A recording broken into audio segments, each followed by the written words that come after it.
COVID-19 pandemic on Mobile County. That was also me. Got it, Mark? Okay, so we're good. So just we've got a lot to get to today, and just to remind you that this week we are going to transition back to giving our live updates on Mondays and Fridays. So we'll catch you up today on everything that's been happening over the weekend. So yesterday, just 12 cases of COVID-19 were reported to the health department. We did hear from one laboratory that their electronic processing didn't happen over the weekend, and they're going to redo it tonight, but it's only going to add about 15 cases to our count that have occurred over the last 3 or 4 days. So yesterday, 12 reported to us. On Saturday, 28, and on Friday, 70 cases were reported to us. 0 additional deaths were reported yesterday. Total number of deaths is 743.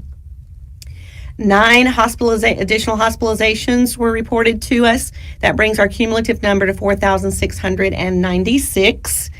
And the total number of people in the hospital yesterday with a COVID-19 diagnosis was less than 59, though that was a slight increase from the day before. So 59 people in the hospital yesterday with COVID-19. So on Monday, we also released our weekly expanded report to give you, calculate rates in addition to just the percentages. And then we look at not just the report date for cases, but we also look at cases and deaths and hospitalizations by the infectious date. So again, just to remind you, last week, we've been seeing the numbers go steadily down, which is good news. Last week, just 309 cases were reported to us in 7 days ending Saturday. So that's really good news. We continue to see that. There'll be a little bit of a plateau, probably because, it's unlikely that we will totally get to 0, but at some point we may see sort of a steady state. And we're still keeping an eye on how the circulating variants are going to impact our epidemiologic curve, because again, they are much more infectious. So as they begin sort of, coming into our community, we may see the number of cases rise slightly, and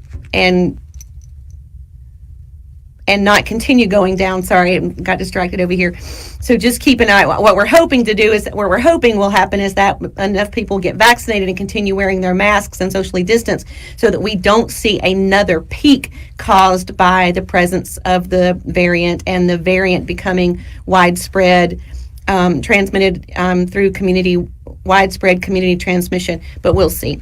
Okay.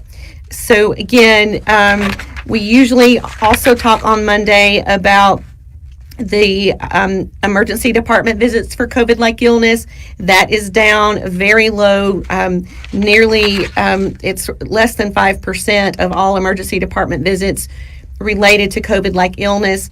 Our number of deaths have gone down last week. Just 5 people died last week with COVID-19. Of course, any death is a tragedy and unacceptable, but it is good to see that those numbers are going down finally. And then the percent positive test results for our statewide system, it's down to only 5% of the total tests conducted are positive for COVID-19.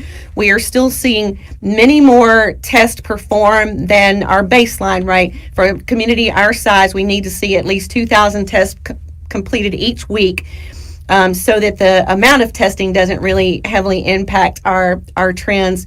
And we're still seeing just over 5,000 tests performed weekly in our statewide surveillance system, and just 5% of those are positive. When I look at a couple of urgent cares who provide aggregate information in the community that do mostly rapid tests, they're seeing anywhere from 5 to 15% positive, but still much less than it was in December and January. We're still, as far as our school risk indicators, we still are seeing localized outbreaks. The number of cases puts us in the highest risk category And the areas that were doing good is we had a decrease in the number of cases reported in schools over the last 7 days, and the percent positive for that indicator is less than 7%, so that is moderate. So just keep that in mind, that we are still needing to protect our schools because of what's going on in our community. All right, so I think that's about all I need to say about that. I did mention last week we were talking about the numbers in Alabama. We did break that 500,000 mark over the weekend, where in Alabama today the dashboard is reporting on 500,092 cases and the number of deaths at 10,148. So this week is what we call week 52. The first case in Alabama, as we've discussed, was reported on March 13th.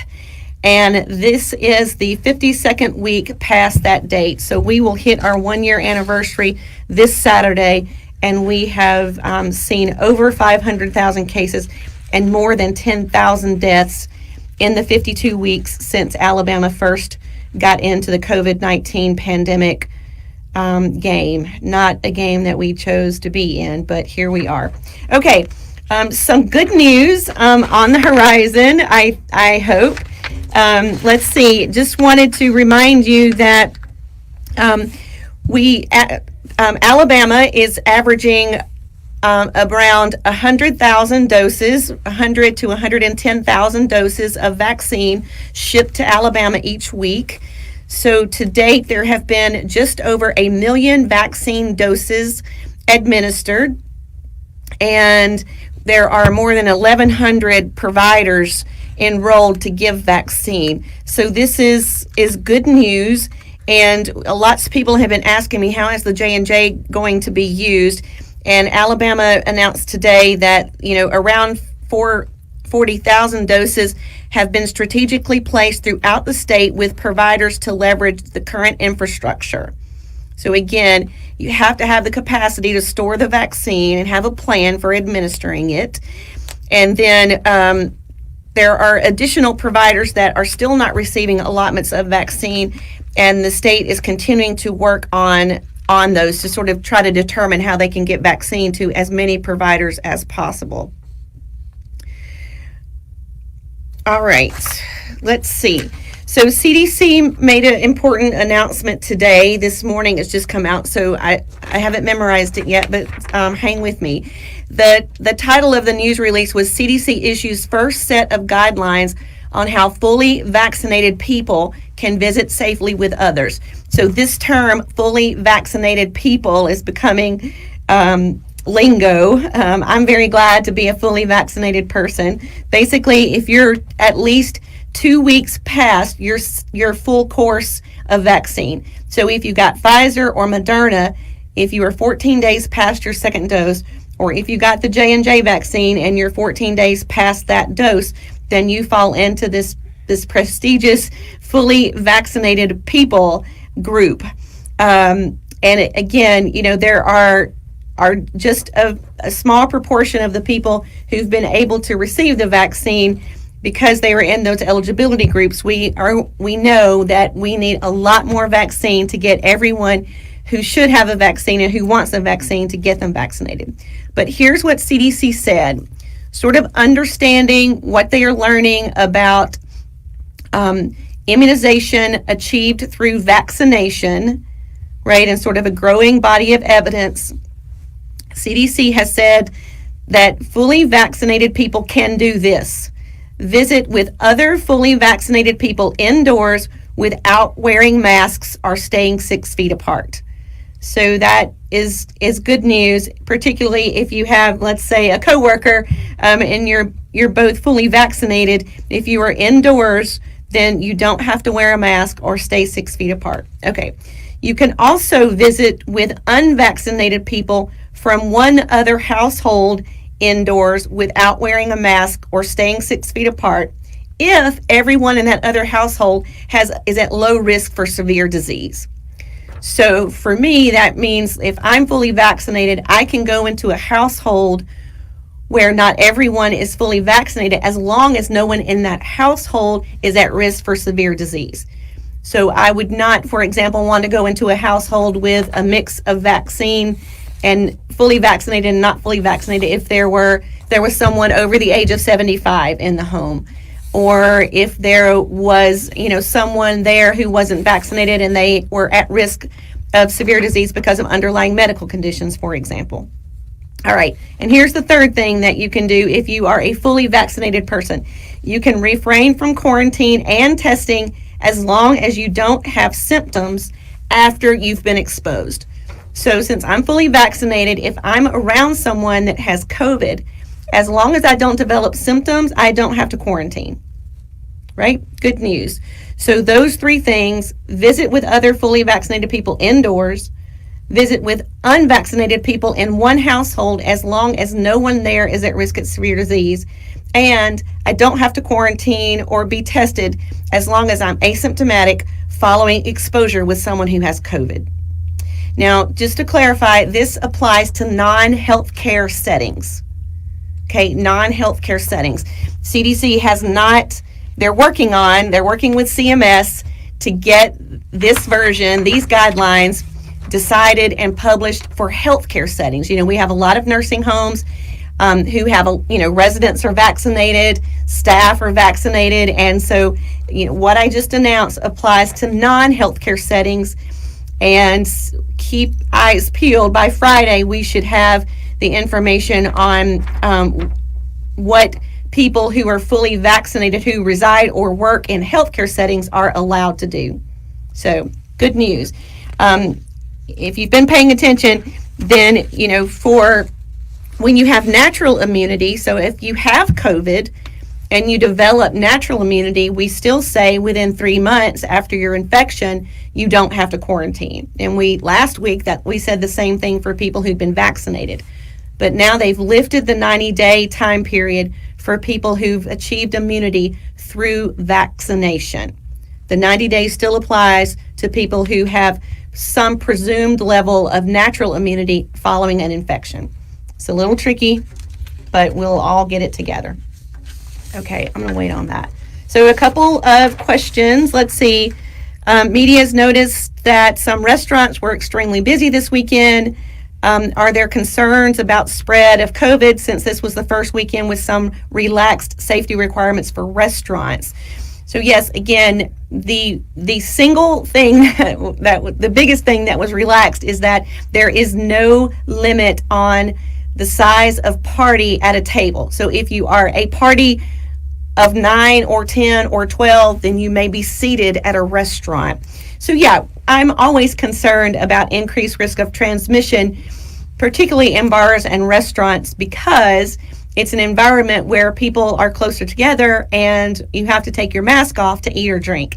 And that puts you at higher risk of COVID transmission. So yes, it does worry me somewhat when I enter a busy restaurant and I don't see people wearing, a well-fitted mask. That definitely increases your risk of catching COVID or transmitting COVID if you are in a restaurant where there is not, where you're in close quarters, you're not able to maintain 6 foot distance and you go long periods of time without your mask. All right, someone asking how the vaccination effort is going. So for now, there are not county level data available on vaccine in Alabama. The state health department has been working on that. Lots of counties are asking for it. I suspect we may see it sometime this week on the dashboard hub, but right now, county level data on vaccine is how much has been administered is not available yet. Now, lots of people also ask me who's got J&J vaccine, who's got Pfizer vaccine, where can I get vaccinated, or find out where I can get vaccinated. So there are really two locations, three actually. So you can always visit mchdcares.com to get information on what the health department is doing. And then the Alabama Public Health.gov website has a map there on places in Mobile that has been approved and has received at least one shipment of COVID vaccine. But one of the places that now is come on board that I think will be the most helpful going forward is vaccinefinder.org. Right now, mostly vaccinefinder.org for Mobile is populated with pharmacies, but there are a lot of them that have some vaccine. And that website also tells you if they have doses available or if they are out of stock, which is a really big help because the state health department website doesn't contain that information yet. So if you want to know, how many pharmacies in the Mobile area have J&J vaccine because you only want to get one dose, then you can go to vaccinefinder.org and look for that. Okay. Someone commenting on Facebook that Mississippi has lowered their age for receiving the vaccine. Yes, they have lowered the age eligibility for receiving the vaccine in Mississippi. I don't know of any plans for Alabama to move to open eligibility any further at this time. And I'm not the one that makes that decision. That decision is made at the state health department. So we will continue to monitor and follow their lead with regard to the eligibility requirements. Sometimes they also lifted their mask mandate, and we didn't do that. So I know those of you that live on the border, there's really it's not like there's a moat between us and Mississippi. There's just so much movement back and forth. But I have not heard that Alabama has any plans to expand eligibility requirements for COVID vaccine at this point. All right. Someone asking, how long does the vaccine last? Is it good for a year? So I can't answer this question because it's not been a year since we've had vaccine. It's only been a few months. And even the clinical trials that started last year, many of the people who were in the clinical trials have not even made it a year yet. So it's just going to take some time for us to learn how long we'll have immunity due to the vaccine. But I think, early indications are good for CDC to take this approach for fully vaccinated people. I think that's a really good sign that they have confidence in the level of immunity that these vaccines provide. They have confidence in their safety.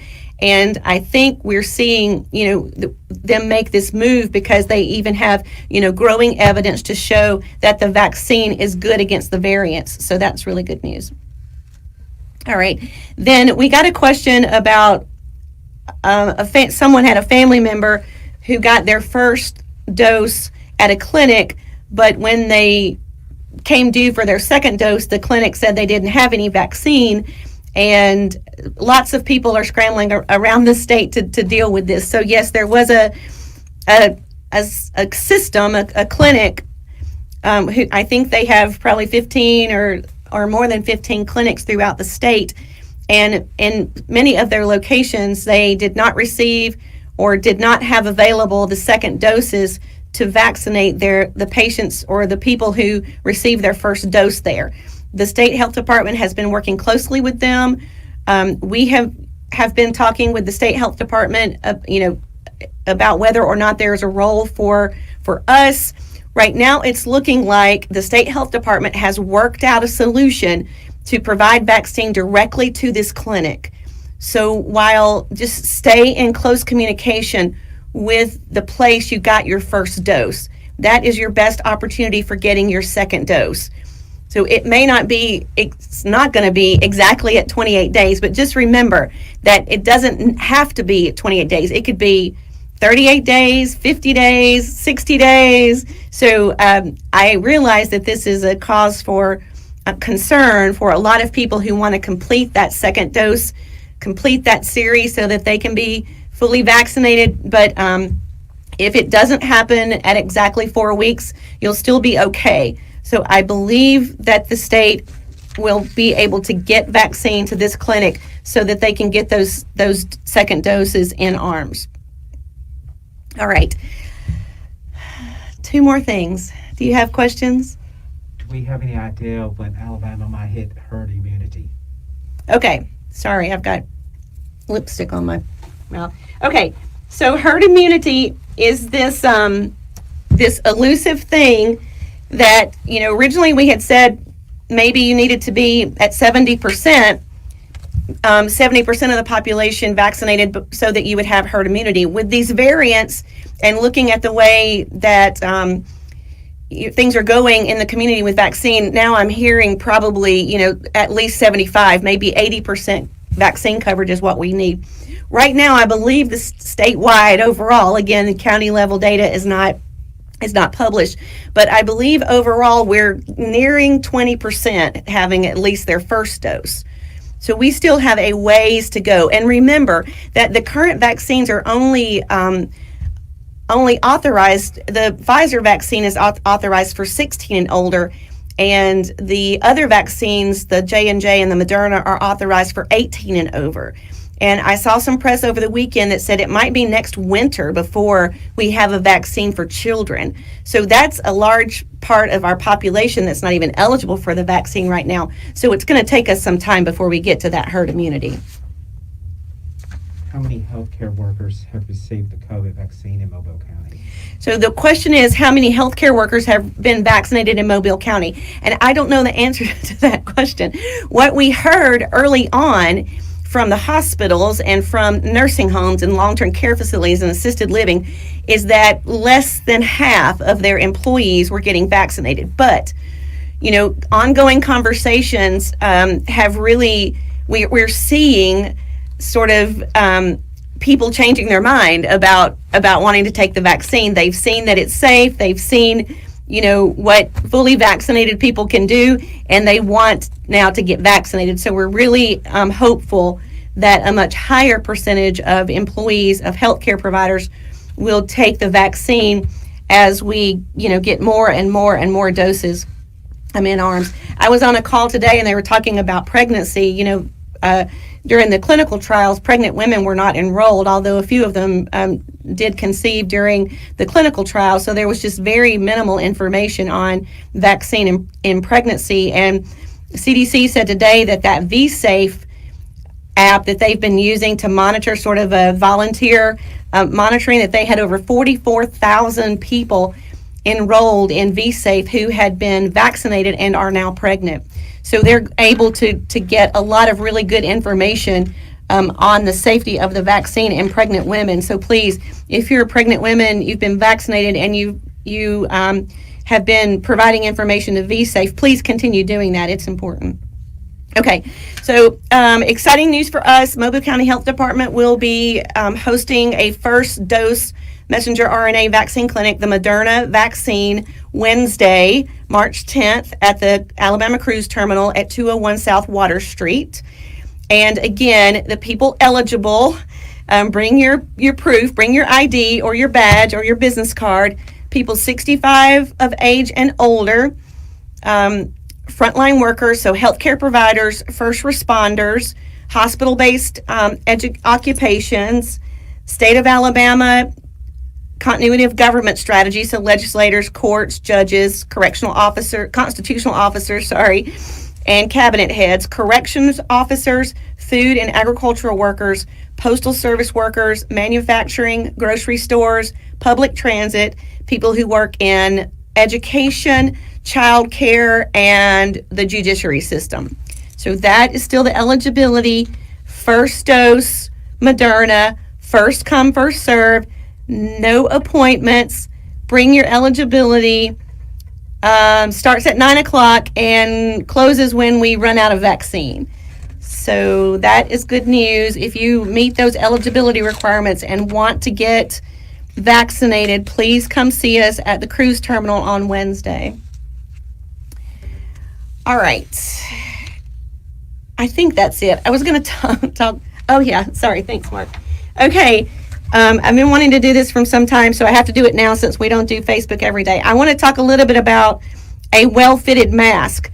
CDC released a report a couple of weeks ago, and for some reason, the message when it was socialized, it got kind of translated in the wrong way. So everyone thought that CDC was saying you needed to wear 2 masks, and that's not what they are trying to say.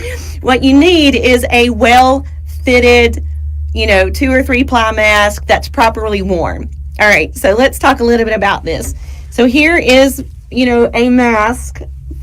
I'll fit it over my ears, right? This is not a well-fitted mask. It has, the ear loops are sort of too big for me, right? So there's places for respiratory droplets to escape under here. It doesn't fit well under my nose. You can tell that it's got some play in it because when I breathe in, so does the mask. So this is not a well-fitted mask. Now, there are some things I might be able to do to help it, right? But I have to be careful because if I make it shorter for me so that it fits tighter over my nose and chin, now I create this problem where I have a hole where respiratory droplets can escape on the side. So that is not a well-fitted mask. This one is better. Okay, it fits over my ears well. It fits over my nose and under my chin, and I don't have a lot of places for air to escape. It still can come out here, right? If you're fogging up your glasses, then it's, air and respiratory viruses can escape. But this one fits pretty well. It fits my face fairly well. I can just tell that I have some play up here. So what I might want to do to kind of help, this place is maybe wear a thinner paper mask that has a little piece of metal here so that I can bend it over my nose. And now I've stopped that problem, right?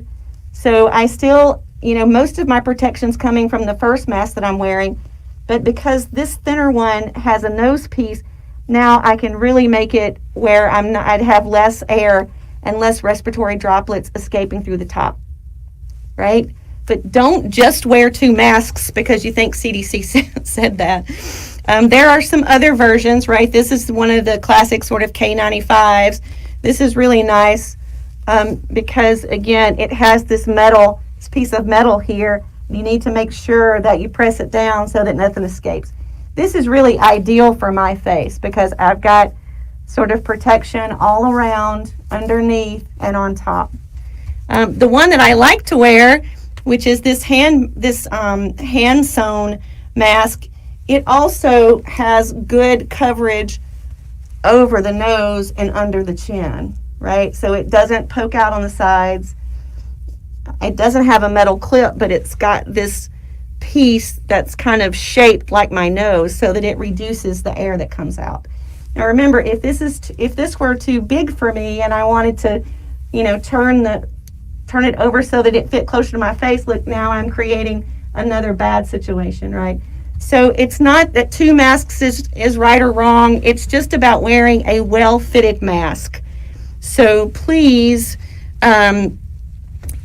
just think about that when you're out and about. It's not always just about wearing 2 masks or 3 masks. It's about wearing one that fits your face well so that you get protection. All right, unless there's something else for today. Okay, that's enough for today, isn't it?